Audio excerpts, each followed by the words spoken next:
Assalamualaikum dan salam sejahtera. Saya Syahmiruddin bin Abu Bakar merupakan mahasiswa OUN Petaling Jaya ambilan Januari 2024. Pada tugasan kali ini, untuk subjek Learning for 21st Century, saya diarahkan untuk melakukan digital presentation. Ini adalah 7 aplikasi yang berguna untuk travelers. Saya yakin dan percaya setiap backpackers atau travelers ada kegemaran aplikasi semasa melancong. Bagi saya sendiri sebagai seorang backpackers, terdapat beberapa aplikasi yang memudahkan saya sepanjang saya melancong. Untuk makluman, tidak semua negara yang kita pergi adalah sama. Sebagai contoh, seperti negara China, aplikasi Facebook adalah dilarang digunakan di negara tersebut. Dan di USA pula, aplikasi TikTok adalah di-ban. Jadi, ini adalah 7 aplikasi yang digunakan semasa travel. Aplikasi yang pertama adalah Google Translate. Bagi saya, Google Translate ini adalah amat penting bagi mengelakkan masalah language barrier. Berdasarkan petikan daripada Berita Harian yang bertarikh 2 Januari 2022, statistik penduduk bumi telah mencecah 7.8 bilion manusia.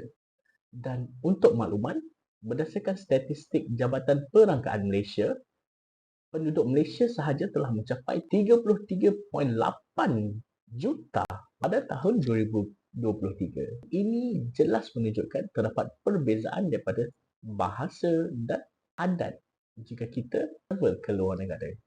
Sebagai contoh, jika kita hendak bertanyakan jalan ataupun kita sedang sesat, kita boleh menggunakan aplikasi Google Translate untuk bertanyakan kepada penduduk tempatan. Sesetengah negara, penduduk sekitarnya atau masyarakat setempatnya tidak fasih berbahasa Inggeris. Dengan adanya Google Translate, ini amat memudahkan kita dalam berkomunikasi dengan warga setempat. Aplikasi yang kedua adalah Maps.me. Maps.me adalah aplikasi yang menarik kerana dia adalah offline maps berbanding aplikasi Maps yang lain. Jika kita sampai pada sesuatu negara itu, kita pastinya tiada rangkaian internet dan kita boleh terus menggunakan Maps.me dengan syarat buat turun dahulu peta di negara yang kita hendak kunjungi. Yang bagusnya, aplikasi Maps.me ini, jika kita bergerak, peta ini akan turut sama bergerak dan menunjukkan di mana lokasi tepat kita walaupun tiada pencapaian internet.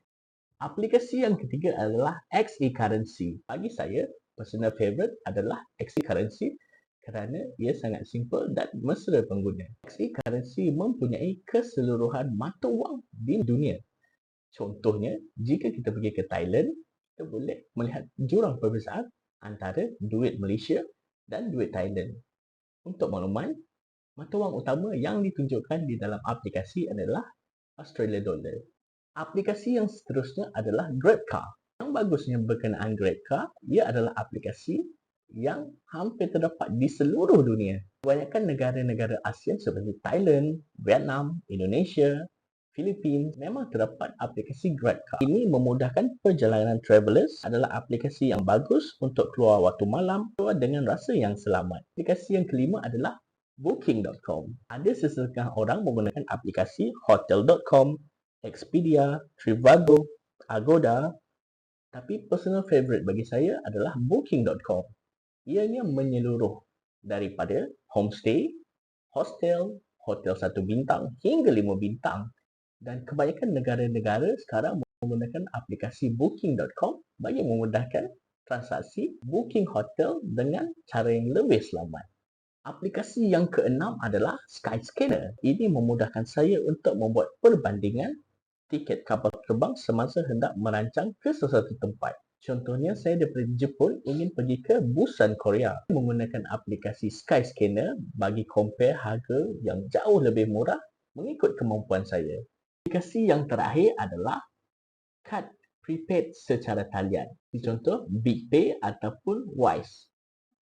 Aplikasi seperti ini memudahkan kita dan mengelakkan kita daripada membawa duit cash yang banyak. Aplikasi ini jika menyokong QR payment semasa membuat pembayaran. Kita boleh tambah nilai secara dalam talian. Boleh guna kad ini di mana-mana tempat yang menerima Visa, PayWave, chip ataupun PIN. Dengan withdrawal fee yang sangat rendah, aplikasi ini juga mempunyai ciri-ciri keselamatan yang menggunakan imbasan muka dan PIN. Seperti contoh, jika kita kehilangan kad prepaid ini, kita boleh aktifkan button freeze supaya orang awam tidak boleh menggunakan kad kita. Aplikasi BigPay dan Wise ini mempunyai interface yang membantu kita untuk monitor perbelanjaan kita sepanjang trip ini dan mengelakkan kita daripada boros. Namun begitu, terdapat beberapa cabaran yang dihadapi oleh aplikasi ini. Contoh yang pertama adalah aplikasi Google Translate. Cabarannya adalah bahasa yang kurang difahami. Menterjemah bahasa yang popular ataupun bahasa meja dunia. Tapi bagi setengah tempat yang terpencil ataupun kurang popular, bahasa yang akan diterjemah amatlah terhad dan ini membuatkan Google Translate mempunyai masalah untuk menterjemah kepada kita.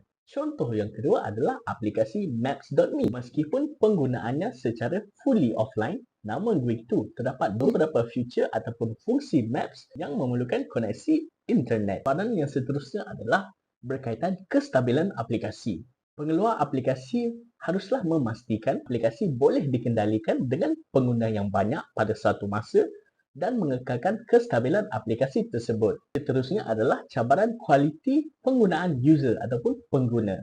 Pengeluar aplikasi haruslah memastikan aplikasi mudah digunakan serta memberi pengalaman pengguna yang lancar dan baik.